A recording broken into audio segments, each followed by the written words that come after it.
I slept with my best friend's dad to get back at her, and now I'm kinda into him, but can't do anything because he's sick.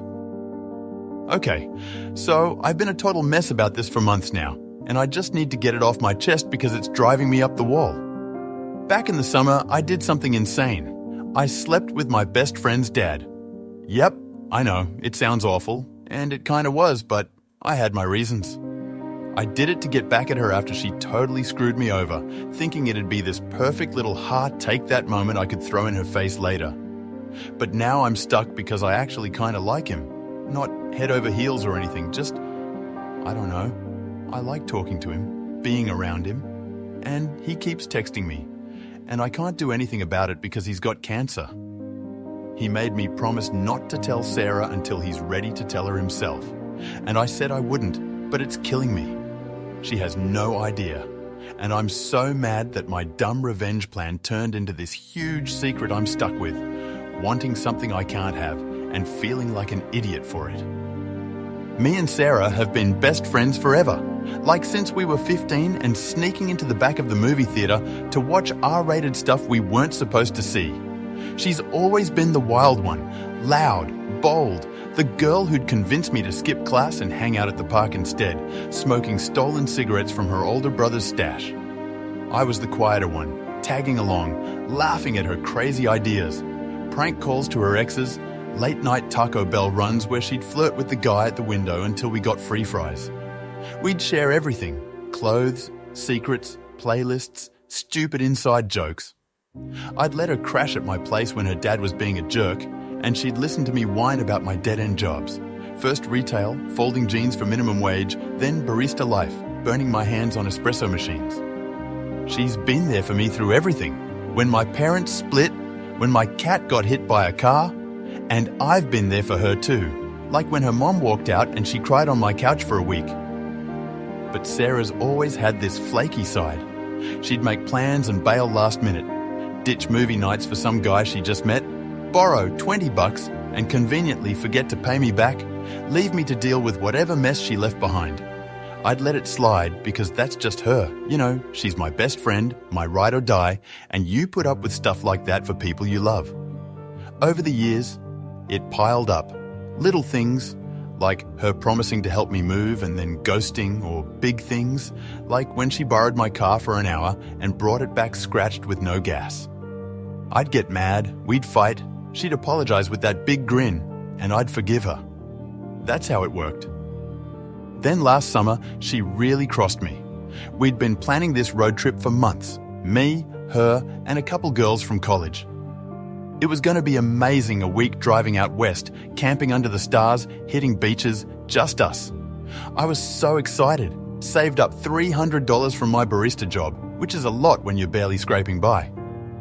I paid half the Airbnb deposit, bought a ton of snacks because Sarah's always broke and I knew she wouldn't chip in, even got a new sleeping bag from Walmart because my old one was trashed. 2 days before we're supposed to leave, she texts me, "Hey, I'm out.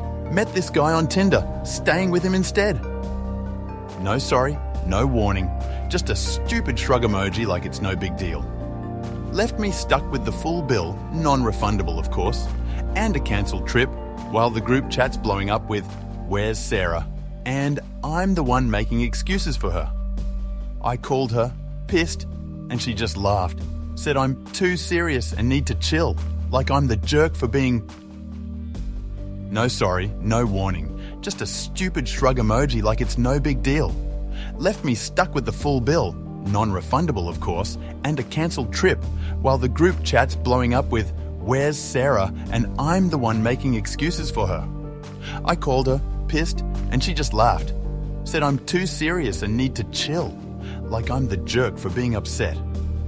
Then she's posting pics all week, her and this random dude on a beach, grinning, while I'm eating the $150 deposit and crying over a bag of Cheetos I bought for nothing. That was it. Years of her flaking hit me like a truck, and I was done. I didn't yell at her, couldn't even face her, I was so mad. Instead, I stewed, scrolling her Insta, watching her play happy with this guy while I sat there fuming, feeling like a total loser. That's when I thought of her dad, Mike. He's in his mid-40s, divorced forever, Kinda cute in that rugged way. Tall, scruffy beard, always wearing flannel like he's about to chop wood. I'd seen him at her family cookouts, grilling burgers, cracking lame jokes, sipping Coors and winking at everyone. Sarah'd complain about him all the time. Said he's gross, always flirting with her friends, making dumb comments like, "You girls get prettier every year." She hated it, and I knew it'd get under her skin. So I thought, perfect. Sleep with him, let her find out somehow, watch her lose it. It was petty, sure, but I was so over her crap, I wanted her to feel something, anything, even if it was just disgust. It wasn't some big scheme. I didn't plan it out like a movie villain, just happened.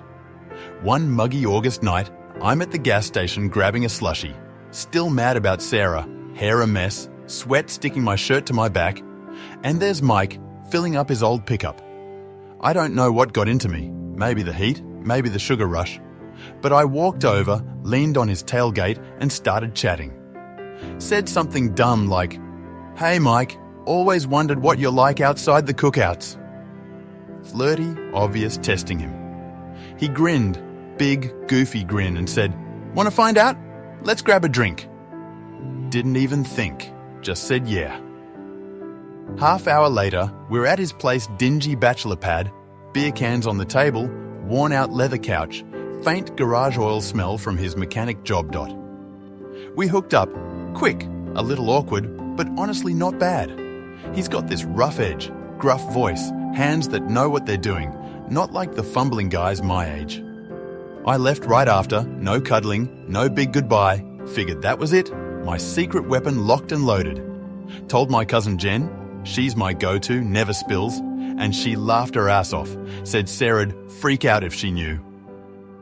Plan was to drop it on her later, maybe next fight, just casually mention it and watch her implode. Felt good, like I'd won something. Then things got weird. Not fast, not some cheesy romance crap, but slow and sneaky. Next day he texts, "Hey, fun night, you free soon?" Totally threw me. I thought he'd forget me, move on to whatever divorced dudes do. Didn't reply at first, figured I'd let it die. But he kept going, every couple days. Saw her like slushies. Cherry's the best, right? How's work? Nothing pushy, just chill, kinda cute. After a week I caved, texted back, "Yeah, Cherry's my jam, flirty but light," seeing where it'd go, started chatting more. Dumb stuff, like him sending pics of his truck, me complaining about rude customers at the coffee shop. Met up again like 2 weeks later, grabbed coffee at this little dive place near his house, just talking. He's easy to be around, funny, laid back, asks about my day like he actually cares. Teased me about my Metallica playlist, said he's more a Springsteen guy, and we argued about it for an hour laughing. Not revenge anymore. I liked hanging out, liked how he's steadyware. Met up again like 2 weeks later. Grabbed coffee at this little dive place near his house, just talking. He's easy to be around. Funny, laid back, asks about my day like he actually cares. Teased me about my Metallica playlist, said he's more a Springsteen guy, and we argued about it for an hour, laughing. Not revenge anymore. I liked hanging out, liked how he's steady where Sarah's a whirlwind. It took weeks to build, maybe a month, before I saw him again. Texting turned into, "Wanna grab food?" Pizza at his place, a beer, chilling on that ratty couch. No rush, no big moves, just talking, sometimes flirting.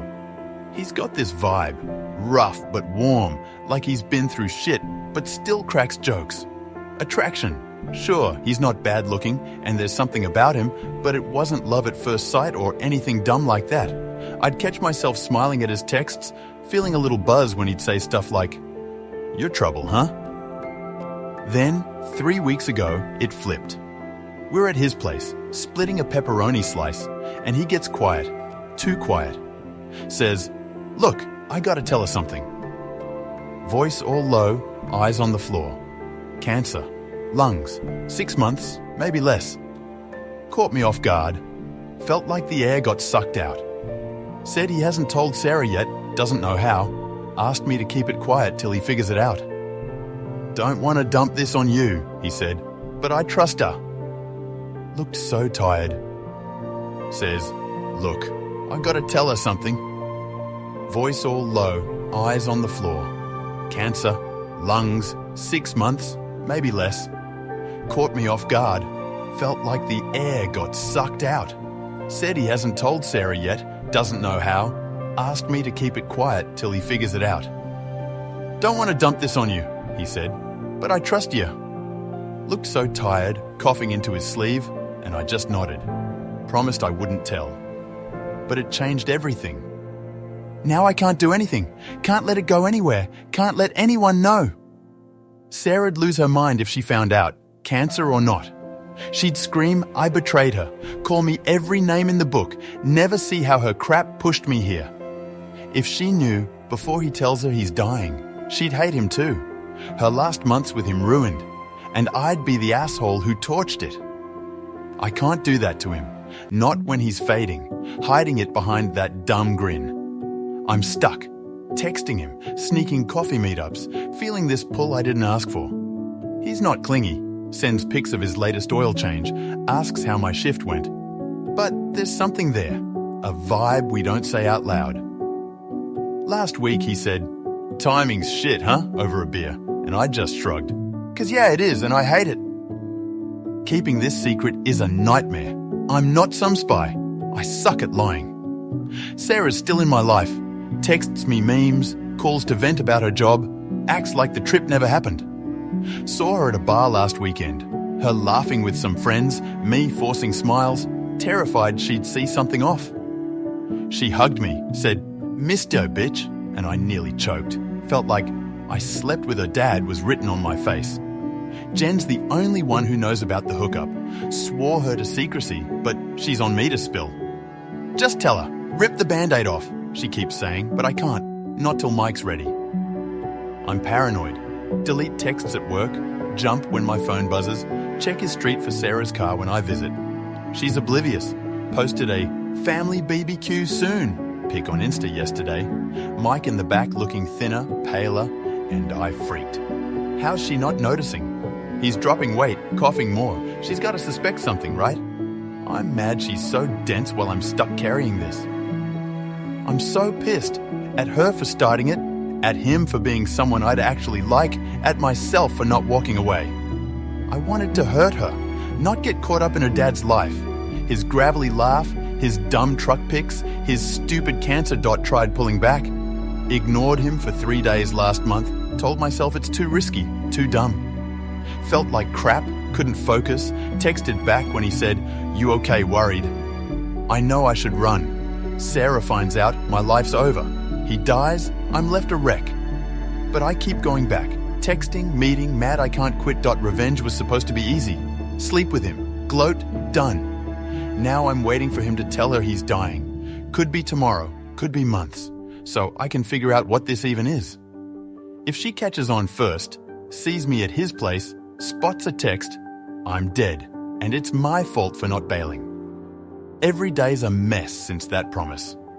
Work's a blur. Spilled coffee all over the counter yesterday because I was rereading his "You free this week" text. Mom's on me, says I'm distant, keeps asking why I'm jumpy. Told her it's stress, but she's not buying it. Caught me staring at my phone last night, muttering about that damn thing. Can't tell her. Can't tell anyone but Jen, and even she's losing patience. You're gonna crash and burn, she said last week, sipping wine at her place while I paced. She's right. Every time I see him, I'm playing with fire. Last visit, he looked rough, pale, tired, coughed so hard I got him water. Said, don't worry, kid, I'm tough. But he's not, and it's hitting me harder than I thought. Still went home smiling because he called me trouble again. Hate myself for it.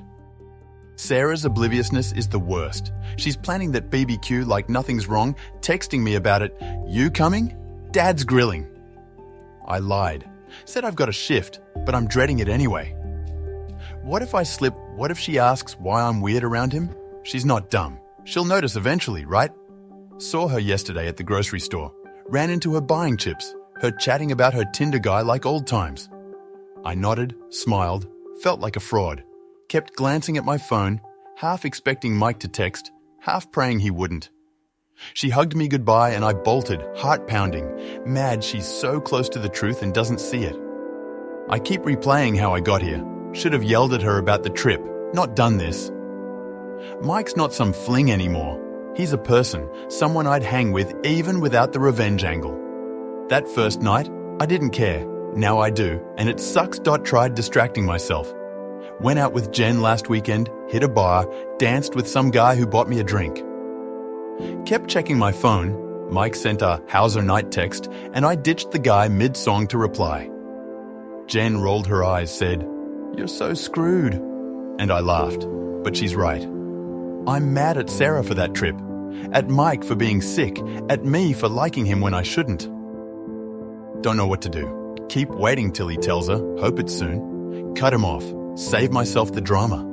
Tell Jen everything, get her to smack some sense into me. Tried that last night, called her, spilled how I'm torn, and she just sighed, said, "You're digging your own grave, babe."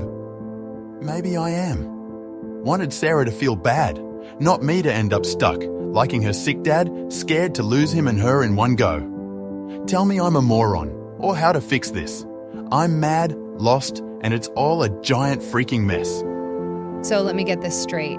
You tried to serve Sarah a cold dish of revenge, and now you're the one eating the entire buffet of consequences? You're telling me you went full villain origin story only to end up in a tragic love affair with a man old enough to be your dad? And he's dying? Ma'am, sis, friend, this is not a revenge arc. This is the universe putting you in timeout. And the worst part? Sarah doesn't even know. You went through all this, and she's just out there living her life, blissfully unaware. Meanwhile, you're emotionally drowning in a situation you created. At this point, you might as well go full Shakespeare. Get thee to a nunnery, write poetry about your doomed love, dramatically stare out of windows while it rains.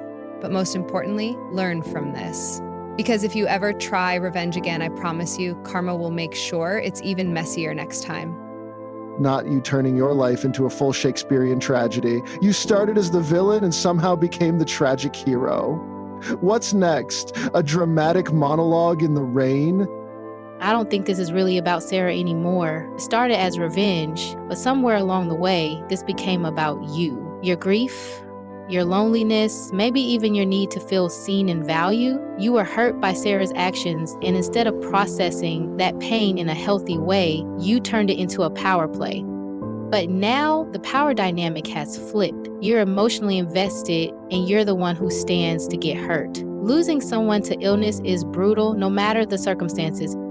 If you really care about Mike, you need to stop making this about Sarah and start asking yourself what you need to heal from this situation. Because when he's gone and the anger fades, you're still going to be left with yourself.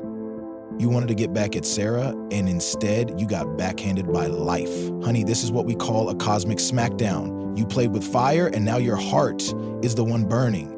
It's easy to justify bad decisions when we feel wronged.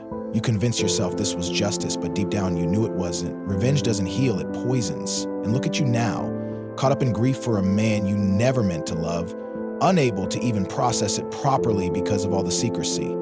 If you want to salvage anything from this mess, do one thing: be honest with yourself. You're not a villain, you're just human. But humans have to live with the consequences of their choices. Start making better ones. Let me get this straight. You tanked your friendship, got tangled with a dying man, and now you're emotionally stuck? Girl, this is not how you do revenge. You played yourself. In my country, this would be the kind of story our aunties gossip about while chopping vegetables. They'd shake their heads, call you cursed, and tell you to bathe in salt water. Okay, but plot twist, Sarah already knows and is just waiting for you to self-destruct. Imagine you're Sarah. You had a falling out with your best friend. You move on. Then one day you find out that not only was she secretly with your dad, but she was there in his final moments. The man who raised you, the man whose last months you assumed you understood, was deeply connected to her, the person you pushed away. And now he's gone, and she knows things about him that you never will. Would you be angry, betrayed, hurt, all of the above? Sarah may not be innocent in this whole thing, but when the truth comes out, because it will, you need to be prepared for what it will do to her. Whether you meant to or not, you took something from her. So ask yourself, if the roles were reversed, how would you feel? Oh, honey, no. You built a house on a foundation of pettiness and are now surprised it's collapsing on you. On the one hand, Sarah did you dirty for years. On the other, this is the messiest, most self-destructive retaliation I've ever seen. Your life is now a telenovela. I get that this started as revenge, but you sound like you genuinely care about him. It's tragic in a way. Maybe this wasn't about Sarah at all. Maybe you were looking for something real in the middle of all that anger. Bruh, your get back at Sarah plan turned into a full-time emotional support gig for her dying father. This is beyond plot twist. This is divine intervention telling you to rethink your life. This is giving major Sally Rooney meets Greek tragedy meets HBO miniseries. The morally gray protagonist, you, enters a situationship fueled by revenge, only to be consumed by real emotions. The looming presence of death adds a layer of doomed intimacy. Meanwhile, Sarah remains oblivious until she isn't. When the truth finally comes out, it's not an explosion, but a slow unraveling of everything, leaving behind only the question, was it worth it? Now, if this were fiction, there would be a scene where you sit by Mike's bedside as he slips away, wrestling with whether to confess everything. Maybe Sarah finds out and delivers the final brutal line, "You never loved him, you just hated me." Cut to black. Unfortunately, this is not fiction, this is your life, and life doesn't wrap things up neatly, so I suggest you decide right now, before the final act, how you want to be remembered in this story.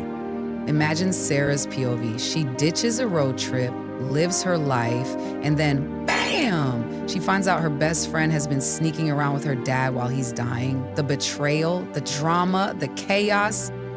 I'd need therapy immediately. The way you thought you were serving justice but got served instead. I'm old enough to be Mike. I'll tell you this. Men like him enjoy attention from younger women, but you're the one who's going to walk away heartbroken. Do yourself a favor and step back.